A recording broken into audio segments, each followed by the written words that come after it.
Hello mga ginoong mangangalakal at mamumuhunan.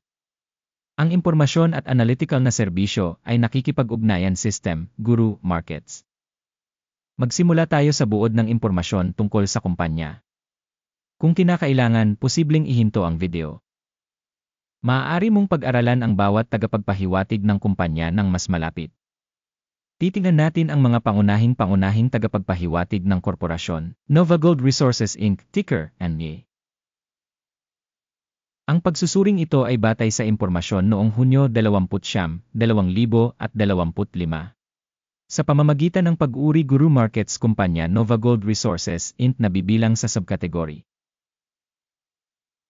Metal Drag, 68 kumpanya ang kasangkot sa pagsusuri. Titingnan natin ang mga desisyong ginawa sa pagtatapos ng video na ito. Pangkalahatang marka para sa kumpanya, minus 7.5 sa 10 puntos. Average na marka para sa subkategory, 3.3 puntos. Kung titingnan mo ito mula sa isang napakalawak na pananaw, sa loob ng balangkas ng buong stock market sa kabuuan, makikita mo na ang average na score para sa buong stock market sa kabuuan ay 1.8. Laban sa isang minus na rating, 7.5 puntos para sa NovaGold Resources Inc. Paghahambing ng paggalaw ng presyo ng mga bahagi ng isang kumpanya NovaGold Resources Inc. at pagbabahagi ng subkategory.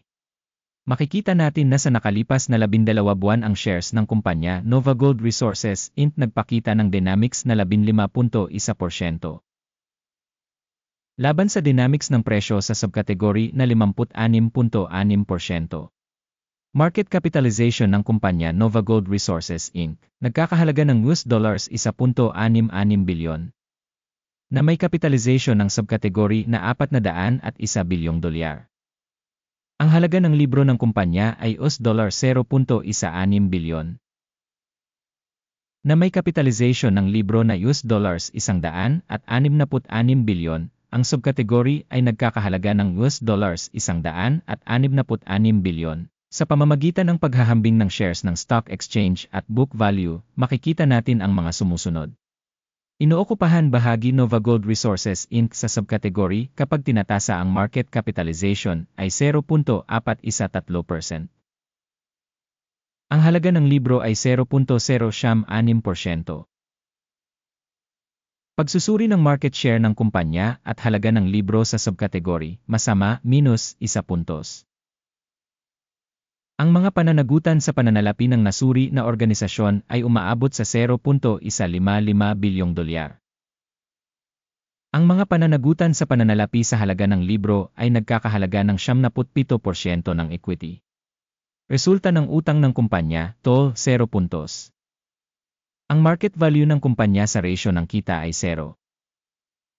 Na may average sa subkategory na 25.1. Pagsusuri ng presyo ng merkado sa ratio ng tubo ng kumpanya sa paghahambing sa mga organisasyon sa subkategory, napakasama, minus 2 puntos. Ang tubo sa huling 12 buwan ay minus $85 milyon. Hindi alam ang mga kita sa hinaharap para sa susunod na 12 buwan. Pagtatasa ng tagapagpahiwatig ng inaasahang kita sa hinaharap kumpara sa mga kumpanya sa subkategory, masama, minus 1 puntos. Ang ratio ng halaga ng kumpanya sa kita ay 0. Ang average sa subkategory ay 3.9. Pagsusuri ng presyo ng merkado ng kumpanya sa ratio ng kita kumpara sa mga tagapagpahiwatig sa subkategory, masama, minus 1 punto. Ang kita sa huling 12 buwan ay $0 milyon. Pasulong na kita para sa susunod na 12 buwan ay hindi alam. Pagsusuri ng inaasahang mga tagapagpahiwatig ng kita sa hinaharap kumpara sa mga tagapagpahiwatig sa subkategory, masama, minus 1 puntos.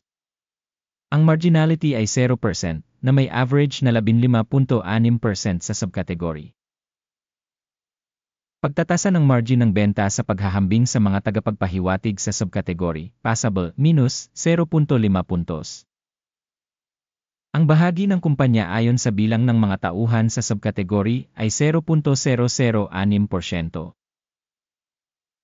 Ito ay 6,783% mas mababa kaysa sa market capitalization share. Ang halaga ng kapital bawat empleyado ng kumpanya ay katumbas ng $118,579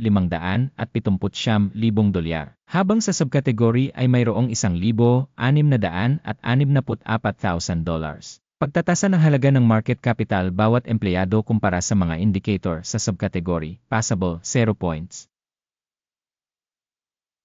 Ang halaga ng kita sa bawat empleyado ay -$6,064,300 dolyar, na may average para sa subkategory na $66,300.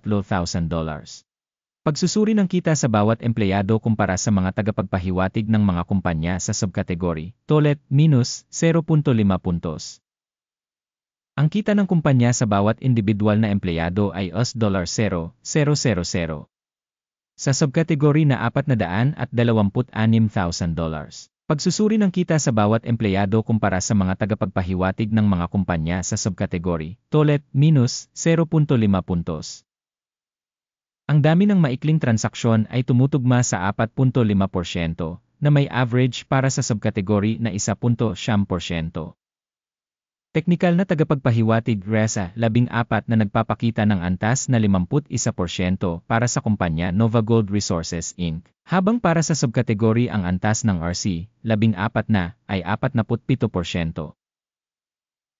Ang aktual na presyo ng pagbabahagi ng kumpanya ay nasa paligid ng $4.0. Ang pagtatantya ng presyo ng pinagkasunduan para sa mga pagbabahagi ng kumpanya ay nasa paligid ng $7.54. Tingnan natin ang talahanayan ng mga order na magagamit mo, link sa nakapin na komento.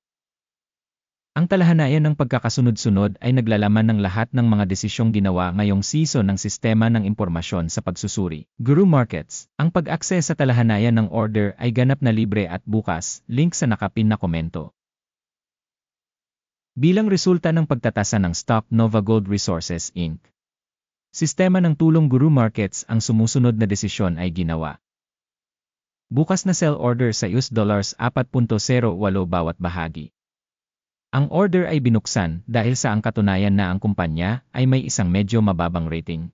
Ang pagtatasa ng organisasyon ay isinagawa batay sa modelo ng pagtatasa, ang index ng AKIM. Ang take profit ay nakatakda sa 2.37. Ang stop loss ay nakatakda sa 5.7. Sakaling hindi isinara ang order sa pamamagitan ng take profit o stop loss. Pagkatapos ay otomatikong isinara ang order batay sa mga resulta ng exchange session noong Hulyo 20, 2025 o sa huling araw ng kalakalan bago ang tinukoy na petsa. Ticker, NL, ay ang pangunahing buy order. Ang video sa pangunahing order ay naipublish na sa channel na ito. Kapag ang isa sa mga order ay sarado, ang pangunahing o pagbabalanse.